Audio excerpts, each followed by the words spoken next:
Guys, tuturuan ko kayo kung paano gawin itong ganyan na lipstick.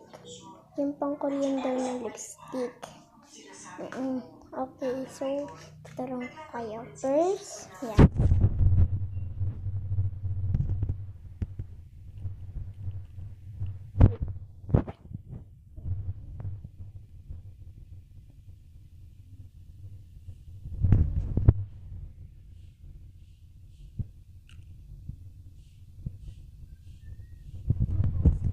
Tayo ng pulbo.